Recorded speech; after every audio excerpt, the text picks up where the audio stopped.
को जल ना पिला सका, इस बात का दुख है श्रवण को।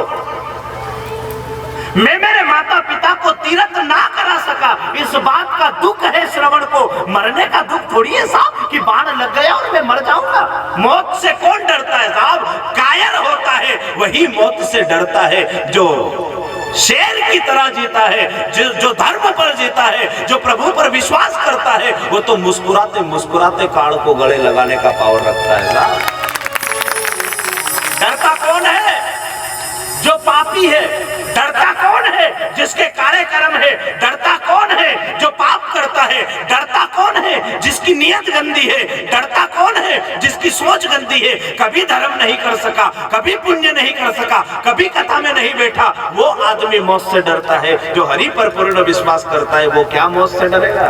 वो तो आएगी, और जिस दिन आएगी उस दिन आदमी को लेकर जाएगी, भले तू कहीं भी रहना।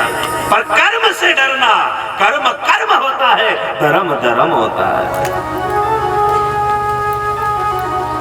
आप सोचो कि मौत से डरे श्रवण, ये हो नहीं सकता।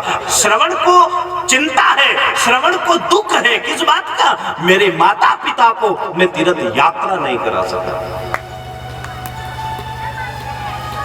अंधे माता पिता है हमारे, सेवा दिन रात करता था प्यारे। सेवा का तूने तोड़ा सहारा, ए राजन तेरा क्या बिगाड़ा?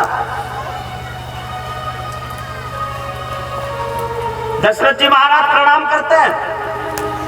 दशरथ जी महाराज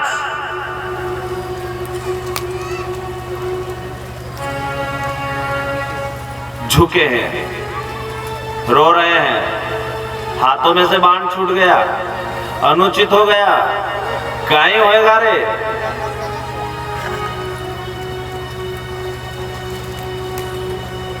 जाकर के उनको नीर पिलाना। नीर यानी जल।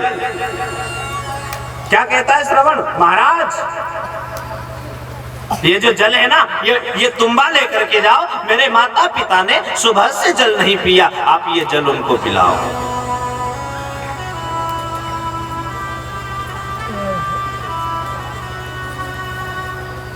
जा करके उनको नीर पिलाना, पीछे हाल मेरा बतला। पीछे बताना, पहले बता दोगे तो वो जल नहीं पिएंगे। जा करके उनको नीर पिलाना, पीछे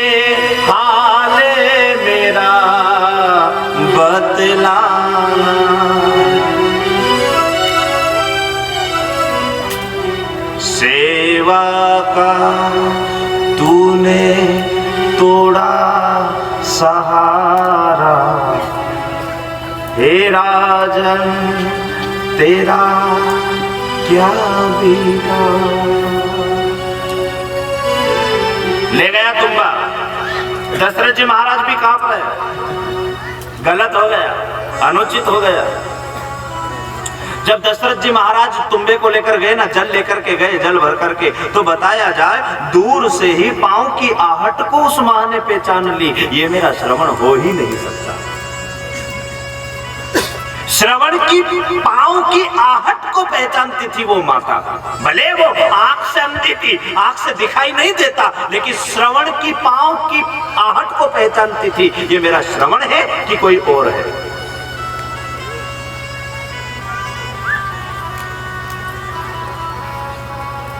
मां तो मां होती है साहब।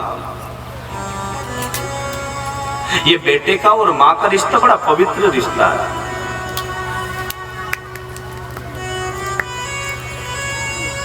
ये जो केकई का प्रसंग है ना साहब रामचरितमानस में, ये बड़ा पवित्र प्रसंग है। आप सब सोचते हो केकई गलत है, केकई गलत नहीं है साहब। केकई ने कितना त्याग किया ये आपको पता ही नहीं। श्रवण और जो मां प्रेम करती थी ना, इतना ही प्रेम केकई और राम करते थे। राम कौशल्या मां के पास कभी नहीं सोते, मां केकई के पास सोते थे। छोटे से राम की पवित्रता और केकई की पवित्रता देखो आप। कितना त्याग किया और कितना माथे पर वो सारा कलंक माथे पर ले लिया एक केकई ने। जब छोटे से थे ना राम जी,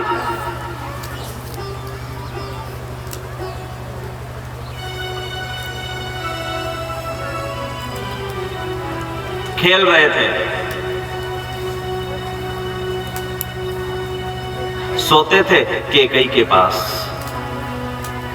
कौशल्या माँ ने सोचा मेरा राम आज तक मेरे पास नहीं सोया, क्यों ना मेरे राम को आज मेरे पास सुलाऊं। केकई के भवन में गई कौशल्या, केकई माँ के पास राम जी सो रहे थे। केकई को बोला आप कहें आज राम को मेरे पास सुला लूं। केकई ने कहा राम आपका है बहन, इसको मैं सुलाऊं ये ठीक है, लेकिन इस पर अधिकार तो आपका है, ले जाओ। पवित्रता देखना। केकई के पास से राम उठते नहीं। राम ने मना कर दिया, ए केकई माँ मुझे तेरे बिना नींद नहीं आती। कौशल्या माँ ने हाथ पकड़ा और केकई के भवन से निकाला, राम उठाया और अपने भवन में लेकर आ गई। कौशल्या माँ ने राम जी को अपने पास सुलाया। राम सो जा बेटा, मैं तेरी माँ हूँ, मैं चाहती हूँ तू मेरे पास सो। आज राम जी को नींद नहीं आती साहब, अर्धरात्रि हो गई, राम की आंखें खुली की खुली है, राम को केकई के बिना नींद नहीं आती। इसे कहते हैं सच्चा प्रेम। कौशल्या माँ ने माथे पर हाथ रखा, थपथपी लगाने लगी, सो जा राम, तू मेरा बेटा है, बताया जाए। राम जी नहीं सोते। आज कौशल्या माँ भी हार जाती है। कौशल्या माँ ने राम जी को उठाया और जैसे ही केकई के भवन में ले गई, दरवाजे के किनारे, हाँ दरवाजे की कोर पर अंदर बैठी है केकई, और केकई रो रही थी, अंदर से रोने की आवाज आ रही थी। कौशल्या माँ ने सोचा ये केकई के भवन में कौन रो रहा, जाकर के देखा केकई रोती है। और अर्धरात्रि हो गई, केकई भी नहीं सोए। कौशल्या माँ ने पूछा केकई आप अब तक नहीं सोए, मुझे राम के बिना नींद नहीं आती। भरत से इतना प्रेम नहीं करती थी केकई जितना राम से करती थी। बताओ ना साहब, जब इतना प्रेम है उसके बाद फिर वो केकई राम जी को 14 वर्ष के लिए वनवास भेज दे क्या? बोलो।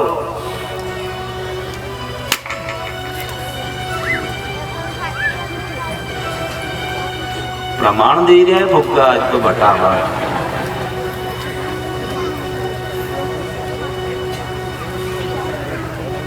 सबको मन तो लागे रही कथा में के पलेटो पन्नो उतरो।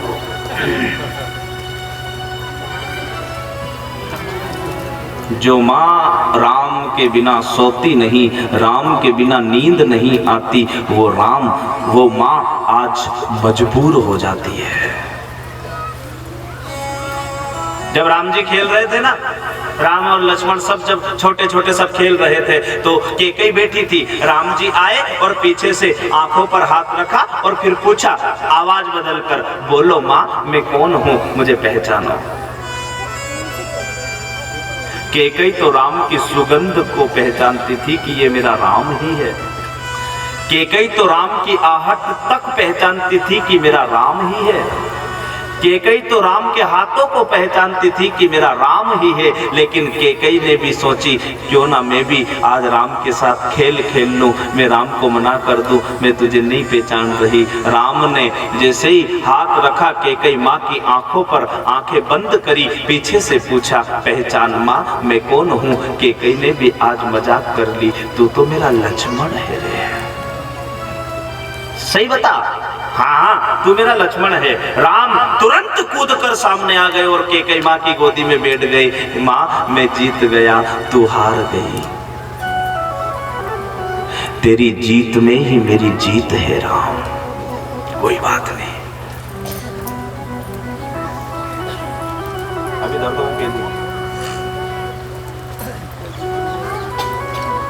तेरी जीत में मेरी जीत। माँ आज तू हार गई। माँ जो हार जाता है ना उससे कुछ लिया जाता है, मैं आपसे मांगू मां। केकई रो पड़ती है, जान भी मांग ले तो ये केकई तेरे लिए दे देगी राम। मांग, तू हार गई, मैं जीत गया। हाँ मांग। जो जीत जाता है ना वो हारे हुए से कुछ मांगता है। हाँ मांग। मां, मैं अगर मांगूंगा ना तो तेरा भरत तुझे कभी मां नहीं कहेगा। रो पड़ती है कि कहीं भी, भरत भले मुझे मां कहे या ना कहे लेकिन राम तू तो कहेगा। मां, मेरे मांगने से तेरी मांग का सिंदूर मिट सकता है। कि कहीं रो पड़ती है, तू यही चाहता है तो कोई बात नहीं राम। मेरे मांगने से कोई भी मां अपनी बेटी का नाम केकई नहीं रखेगी। अगर इतना कलंक आएगा चलेगा राम, लेकिन तू मेरे से कभी दूर मत होना। मुझे सब मंजूर है। बोल क्या चाहिए? 14 वर्ष का वनवास दोगी मां जब मैं कहूंगा। वचन दो मुझे 14 वर्ष राम वनवासी। केकई थोड़ी थी साहब, राम जी की इच्छा थी कि केकई मुझे वनवास पहुंचाए। और इधर देखना, ये सारे विधाता का लेख है। कलंक लगता है दशरथ को। जैसे ही गए दशरथ जी महाराज, वही माँ, अंधे माता पिता जो बैठे थे श्रवण की याद में, आज उस माँ ने कहा, कौन हो साहब, आप कौन हो? मैं आपको पहचान सकती हूँ, मेरा श्रवण नहीं है, आप कोई और हो, आप बोलिए कौन हो। जब दशरथ जी नहीं बोले तो उसी माँ ने कहा था, बोलिए वरना मैं तुम्हें श्राप दे दूंगी। दशरथ जी महाराज ने वो तुम्बा रखा और चरणों को पकड़ लिया, मैं अयोध्या का राजा दशरथ हूँ। अरे महाराज, आप यहाँ पर कैसे आए हैं? अरे आप मुझे प्रणाम कर रहे हैं, आप मेरे भाई हो। अरे बहन, आप मेरा ये जल लेकर के आया हूँ, ये जल पी लीजिए। नहीं महाराज, जल तो मेरा बेटा लेने गया है, बस वो आता ही होगा, हम उसी के हाथ से जल पिएंगे। रो पड़े दशरथ जी भी। जाकर के उनको नीर पिलाना, पीछे हाल मेरा बतलाना। अगर पहले बता दिया तो वो जल्दी पिएंगे। सुबह से प्यासे हैं, सुबह से भूखे हैं। जिसकी औलाद मर जाए साहब, उसको पानी भाए। रोटी की बात करें साहब, पानी नहीं उतरे उस माँ के जो सुन ले कि उसकी औलाद चली गई। मेरा बेटा जल लेने गया है, हम उनके हाथों से पिएंगे। आज दशरथ जी कांप उठते हैं, माँ आज तेरा बेटा इस दुनिया में नहीं रहा। जो ये बात सुन ले उसके माँ बाप पर क्या गुजरती है महसूस करो। जिससे तूने लाड किया, प्यार किया, प्रेम किया, पाला पोसा बड़ा किया, आज वो नहीं रहा। बैठे के बैठे रह गए दोनों।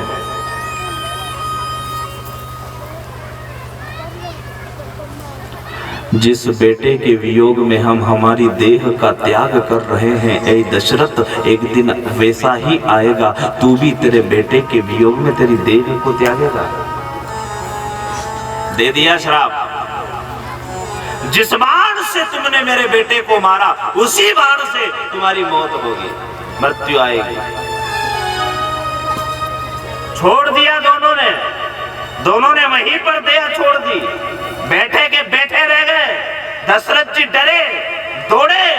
जहां पर श्रवण था, सीने में तीर लगा था, वो तीर निकाला, तोड़ा और सरोवर में फेंक दिया। ना रहेगा बांस और ना बजेगी बांसुरी। उसी सरोवर में एक मछली। सबसे बच सकते हो लेकिन बद्दुआ से कोई इंसान नहीं बच सकता साहब। जब बद्दुआ लगती है तो इंसान दिल से देता है, रोकर देता है, आत्मा से देता है, और आत्मा से निकली बद्दुआ कभी पीछा नहीं छोड़ती, उस इंसान का सर्वनाश करके छोड़ती है। मत मार गरीब को, गरीब रो देगा, गरीब का दाता रूठ गया, जड़ा मोड़ से खो देगा, जड़ से उखाड़ देता है वो। उसी मछली ने उस बाण को अपने पेट में निगला। उस मछली को मछुआरा पकड़ने के लिए आया, घर ले गया, मछली नई लेने आया। नई कौन? जो दशरथ जी की हजामत बनाता था, उस मछली को काटा, उसमें से निकला बाण। जो नेरनी थी उसकी बनाई, वो जो तीर के आगे रहता है ना, वो उसको निकाला और उसकी बनाई नेरनी, नाखून काटने की। दशरथ जी महाराज की तबीयत खराब हुई, हजामत बनाने गया, यही नहीं, इसके पास थी वही नेरनी जिस बाण से इसने बनाई, जो श्रवण को लगा था, उसकी नेरनी इसने बनाई थी। गया, हजामत बनाई, दशरथ जी ने कहा मेरे नाखून और काट। उसी नाई ने उसी नेरनी से नाखून काटा, अंगूठा काटा, वहां से दर्द पैदा हुआ, दशरथ जी की तबीयत बिगड़ी। इधर राम का वनवास जाना, इधर दशरथ जी की तबीयत खराब होना और देह को त्यागना, इसे कहते हैं बद्दुआ। एक ही निवेदन करता हूं बस आप सब लोगों से, दुआ लेने का काम करो, कभी बद्दुआ लेने का काम मत करो। बद्दुआ इंसान का सर्वनाश कर देती है।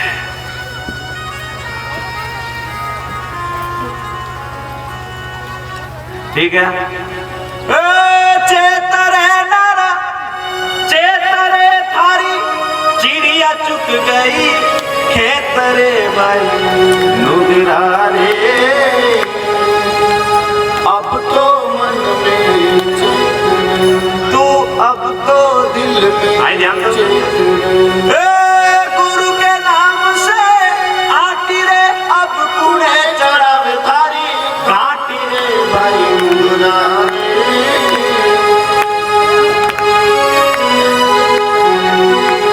बैठ जाओ, बड़ी मस्ती है साहब। तुम यूं मत सोचो कि अपन नहीं नाचा, जो बैठो बैठो यूं करे नहीं, वो भी नाची है। भले तारा पग नहीं नाचे पर तारो मन तो नाचा। गुरु के नाम से आटी रे, अब पुणे चढ़ावे थारी, घाटी रे भाई नुगरा रे, अब तो मन में चैत तू, अब तो दिल में चैत।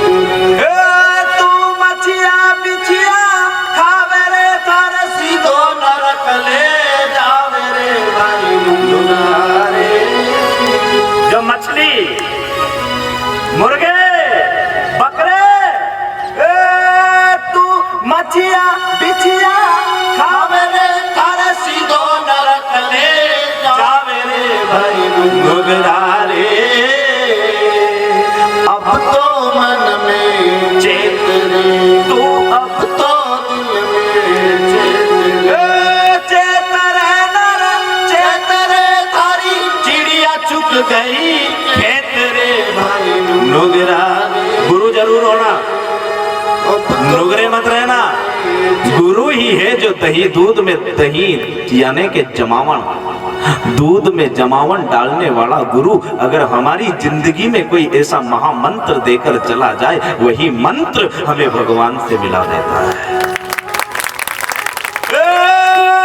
गुरु धर्मदास को केनो रे बदलो तो पाछो लेनो रे भाई नुगरा रे, अब तो मन में चेत तू, अब तो दिल में चेत। आई रिबन समझ में? पूरो खेत खाली करी दे के बाद जरूरत पड़े कि अपनों खेत तो यू वाली। गुरु धर्मदास को केणो रे बदलो तो पाछो लेनो रे। ये मत सोचना कि तूने किसी को कांटा चुबो दिया और तुझे कुछ नहीं होगा। तूने कांटा लगाया है तो कांटा तुझे भी मिलेगा। तूने किसी की गर्दन पर छुरी चलाई है तो याद रखना कहीं ना कहीं छुरी हमें भी चलेगी। गुरु धर्मदास को केणो रे बदलो तो पाछो।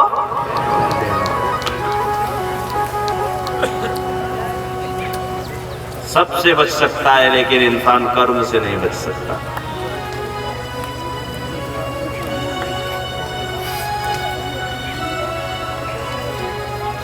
समुद्र मंथन की कथा क्या शिक्षा दे रही है? चौथे दिन में राजा गजग्राह की कथा, समुद्र मंथन की कथा, राजा बलि की कथा, राम जन्म की कथा, कृष्ण जन्म की कथा, ये सारी कथाएं आपको यही शिक्षा देती है कि समुद्र मंथन जो हुआ था, एक तरफ देव और दूसरी तरफ दानव।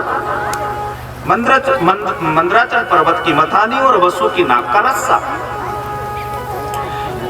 जब समुद्र मंथन होने लगा तो पूरे समुद्र मंथन की कथा का पूरा सार यही है कि जो भगवान के चरणों की तरफ देख रहा था उन लोगों को अमृत मिला है, और जो मोहिनी यानी कि नारी की तरफ देख रहा था उनको अमृत नहीं मिला है। ये पूरी कथा का निचोड़ है। कथा तुमने बहुत सुनी, एरावत हाथी निकले, घोड़े निकले, मणियां निकली, लक्ष्मी प्रकट होती है, भगवान को वरमाला पहनाती है, धन्वंतरी अमृत का कुंभ लेकर के प्रकट होते हैं। वही अमृत का कुंभ राक्षस चुराते हैं, देवता घबराते हैं, भगवान के पास जाते हैं, भगवान से कहते हैं हमारी रक्षा करो, घड़ा राक्षसों ने चुरा लिया। भगवान आते हैं किसका रूप लेकर के? नारी का। मोहिनी रूप बनायो रे मोहन। जब भगवान खुद आते हैं सुंदर नारी का रूप लेकर के तो कई का राक्षस और ऐसा देखे था कि नजर ही नहीं हटा। बोलो कथा कहाँ जा रही है? अच्छा की है, इससे तो हमारो ब्याह हो जाए। यह का याज भी राक्षस और कहीं जाता, अपन कथा की बात कर ही रहता, हमारी थोड़ी कहीं जाओ। पर कथा कहाँ जा रही है पर गौर कर ले। गजब की है, कितनी सुंदर है। देवता दांत काढ़ी लिया और चापा छे। देवताओं को पता था ये नारी नहीं है रे, ब्रह्मांड का नायक मोर मुकुट बंसी वाला है। अरे माने दे दादा, अच्छे लाइन लगी, देवी आप मेरे से विवाह करो, आप मेरे से विवाह कर लो। मोहिनी ने कहा मैं बिल्कुल विवाह करूंगी, लेकिन एक शर्त पर, वो अमृत का घड़ा मुझे ला करके दे दो। दे दिया। तुम्हारा तो भला करने के लिए आई हूं। दो पंक्ति बनाओ, एक देव की और एक दानव की, दो पंक्तियां बनाई। राक्षसों को कहा ये जो पतला पतला अमृत है ये मैं देवों को पिला दो, जाड़ा जाड़ा तुम्हें पिलाऊं। अमृत पिलाने लगे। सूर्य और चंद्र के बीच में राहु जाकर के बैठ गए। राहु को पता चला, कैसा विश्वास कर ला के या नारी जे वो भी तो हो सके। लीला तेरी तू ही, तेरी माया का न पाया कोई पार, तेरी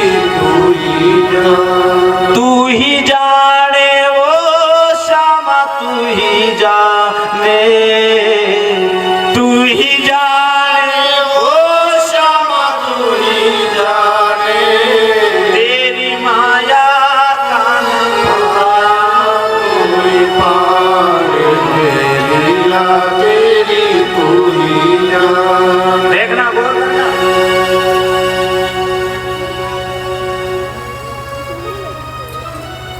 राहु जब जाकर के बैठा ना तो अपने सुदर्शन चक्र से भगवान ने राहु की गर्दन को काटा। हलचल मच गई, ये कोई नारी नहीं रही, ये तो साक्षात ब्रह्म है, ये खुद विष्णु है।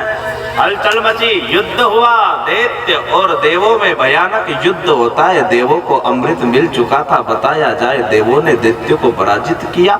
समुद्र मंथन खत्म हुआ, देव जीते, दैत्य हारे। पूरी कथा का निचोड़ है जो नारी की तरफ देखता है उसको अमृत नहीं मिला, और जो भगवान के चरणों की तरफ देखता है उसको अमृत मिल गया। ये पूरी कथा। राजा बलि की कथा, हिरण्याकश्यप के हुए प्रहलाद, प्रहलाद के हुए विरोचन, विरोचन के हुए राजा बलि की पत्नी विंध्यावली, राजा बलि की बेटी रत्नमाला। यही रत्नमाला अगले जन्म में पूतना बनती है। पूतना क्यों बनी? क्योंकि उसने सोचा था जब वामन आए थे घर पर, ये मेरा बेटा होता, काश इसे मैं दूध पिलाती, कितना अच्छा होता। भगवान ने कहा था ये इच्छा मैं तेरी पूरी करूंगा। जब सब कुछ वामन ने राजा बलि का छीन लिया, तब इसी रत्नमाला ने कहा था अगर तू मेरा बेटा होता तो स्तनों में जहर लगाकर दूध पिलाकर तुझे मार देती। भगवान ने कहा था ये अभी इच्छा पूरी करूंगा। यही रत्नमाला पूतना बनी। तुम क्या इच्छा करते हो, तुम क्या चाहते हो, तुम क्या मांगते हो? तुम जो मांगोगे भगवान देगा। कोई के छोरा छोरी नहीं हो इनको कभी भूल के मत कही दीजिए कि कानो ही दे दे नरक है। एक संत के यहाँ एक नियम तो था, कोई भी जाए अगर संत कह दे के जाओ जाएगा तो वही क्यों पक्का लकीर है। तो ये गई एक माँ, इसको पोता नहीं था, यानी बेटे के घर बेटा नहीं था। अब ये एक नंबर की कंजूस। अब जब घर से निकली तो इसने विचार किया कि संत के पास चल रहे कुछ तो ले जाना चाहिए। लोग फल फूल ले जाए, कोई सेब फल ले जाए, कोई केला ले जाए, कोई मिठाई ले जाए, अपन क्या ले चले। तो एक केड़ा वाला उब्यो तो ठेला पे, दो क्वालिटी का केड़ा था, एक काला ने एक अच्छा, एक 10 रुपए किलो, एक 20 रुपए किलो। यह एक नंबर की कंजूस थी ने सोची के कहाँ खाएगा महाराज, थैली में पेट रहेगा, आगा 10 रुपया किलो ही बन दो। तो एने बेन भी जो 10 रुपया किलो काड़ा काटना लीला ना पानी छोड़ी जाने भी असल से थैली में भराब हो रही है ना, गठान लगाई ना, गए आश्रम में, अरे गुरु, अरे महाराज कैसी है गुरु, फल लेकर आई हूँ। अब महाराज कहीं फल खाए तो किंदर ही अलग बोल, अरे महाराज एक बेटो है, ओके बेटो नहीं है, आपको आशीर्वाद मिल जाए। ठीक है जा हो जाएगा, दे दिया आशीर्वाद। यही की डोकरी करे 1 साल बाद छोरो होयो साहब, आई ध्यान दो, आई ध्यान दो। 1 साल बाद कसो छोरो होयो, काड़ो काट। जतरी जाग से भी केड़ा मुड़ी रहता नहीं, अतरी जाग से वो मुड़ी रही। जैसा भी पानी छोड़े नहीं, ऐसा मुंडा में से छोरो पानी छोड़े। डोकरी ने की रखा जब कोरे नहीं हो तो जाई अच्छो तो फिर थोड़ी ना गई, अरे महाराज, अरे बाप जी यो कहीं करियो, ऐसा छोरो जाएगा होने की, जैसा थारा केड़ा था वसो तारे छोरो। भी दो तो सोच विचार करके देना, चक्कर में मत रहना कि भगवान को दे रहे रे, चलेगा नहीं चलेगा। जो तुम खाते हो वही भगवान को खिलाओ, जो तुम पहनते हो वही भगवान को समर्पण करो। साहब ये भाव होना चाहिए कि कोई नहीं देख रहा है रे, अपन तो भगवान के चढ़ैया, न पुजारी ले जाएगा। पुजारी को नहीं दे रहे हो तुम, किसको दे रहे हो? क्या समर्पित, क्या भेंट कर रहे हो, बस इस पर विचार कर ले। चक्कर में मत रहना कि कोई नहीं देखे। मूर्ति थोड़ी है, साक्षात बैठा है वो साहब, प्रतिष्ठित मूर्ति है, यानी वो बैठा है। नरा के भी मंत्र काम नहीं करे, नहीं तो कर कहीं बोलिया करे बामण और तो ना हड़का तो यूं ढोंगे ना खाली ये है। अच्छा बिच्छू काटे जैसे यहाँ चढ़ी गयो तो यहाँ से यहाँ तक कौन उतारे दादा, बोलो रबड़ उतारे। तो फिर एक काम करो, पूरा माथो न मुंडो न हाथ न पग रखोड़ा में ले लो, बिच्छू काटेगा ही नहीं। वो रखोड़ी नहीं है साहब, उसको कहते हैं धुनी बबूती, और उसमें रहता है मंत्र। उस मंत्र का जाप किया जाता है, तब जाकर के वो बिच्छू का जहर उतरता है। उतरेगा नहीं तो फिर उन्हीं मंत्र में दम है कि नहीं है? जब मंत्र में दम है तो फिर बताओ ब्रह्म है कि नहीं है, शक्तियां है कि नहीं है? नरा का बोड़ा चढ़ी जाएगा, कौन उतारे? मंत्र ही है।